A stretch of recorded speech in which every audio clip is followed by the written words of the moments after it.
What if? What if you had a friend who died without knowing Jesus as their personal Savior? What if he or she went to hell? What if one day you received a letter in the mail from beyond? A letter from hell. A letter from your friend in the flames of eternal torment. The following is a dramatic presentation. It was written by a fictitious high school student named Josh to a friend named Zach.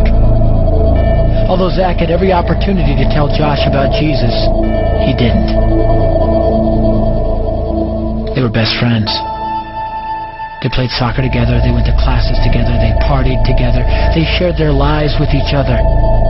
But there was one thing Zach held back from Josh: his personal relationship with Jesus Christ. The rest of the story is simple and sad. A few too many beers, a tragic drive home, a crash, a death, a funeral, a letter. Here is that letter in its entirety. A letter from hell.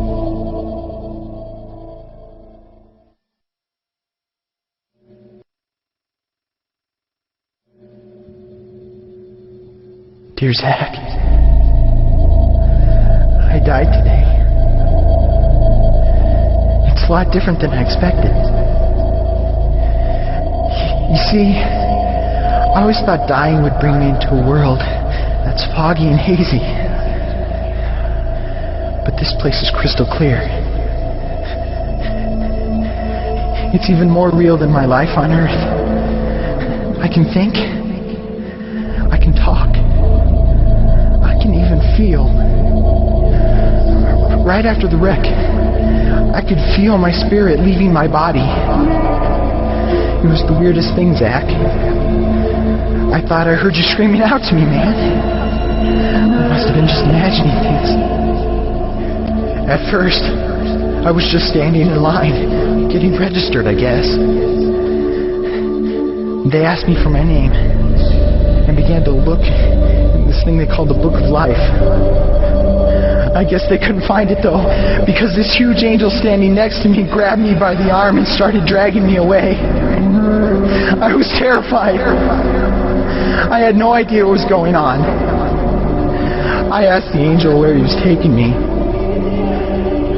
but he didn't answer. So I asked him again. Finally, he told me that only those whose names were written in the Book of Life could enter into heaven.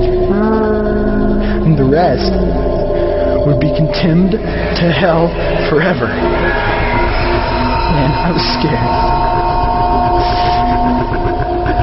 The angel threw me into some kind of holding cell where I've been sitting and thinking for a long, long time. Do you want to know what I've been thinking about? I've been thinking about you. Zach, you're a Christian. You told me so yourself. I mean, we talked about it 3 different times today. Kelly brought it up, and you laughed it off. Coach Adams brought it up, and you changed the subject. I mean, it came up right before the wreck. Well, the question I can't get out of my mind is this, Zach. Why haven't you ever told me about how to become a Christian? I mean, you say you're my friend, but if you really were, you would have told me about this Jesus and told me how to escape this terrible place that I'm headed for. I can feel my heart pounding in my chest. The angels who have been chosen to cast me into hell are coming down the hallway. I can hear their footsteps. I've heard of this hell, Zach. They call it the lake of fire. I can't stand it, Zach. I'm terrified. No, the angels are at the door. Oh, no. No! They're coming in, and they're pointing at me. They're grabbing me and carrying me out of the room. I can already smell the burning sulfur and brimstone. I can see the edge of the cliff where hell burns. This is it. I am without hope. We're coming closer, closer, closer. My heart is bursting with fear. They're holding me over the flames. I'm damned forever. This is it. They have thrown me in. Fire, pain, hell. Why that? Why didn't you ever tell me about Jesus?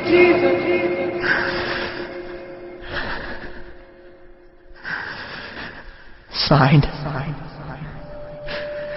your friend, Josh. Your friend, Josh. P.S. Welcome. Wish you were here. Wish you were here. Wish you were here. Wish you were here. Wish you were here. Wish you were here. Wish you were here.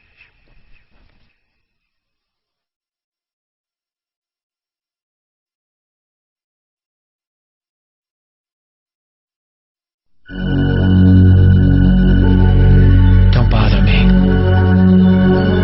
Don't bother me with souls to save. I have my own agenda. There's school to do, sports to play, important stuff to attend to. Don't bother me with my friend at work. He's got his own religion. I don't have time to change his mind. He'll make his own decision. Don't bother me with that little girl, the girl playing in the street. She's much too young to understand that the Savior she can meet. Don't bother me with the sounds I hear, the sounds of people shrieking, although I wonder who they are. Who are these victims screaming? Don't bother me with who they are. I really don't want the blame. Because it's my friend at work and that little girl.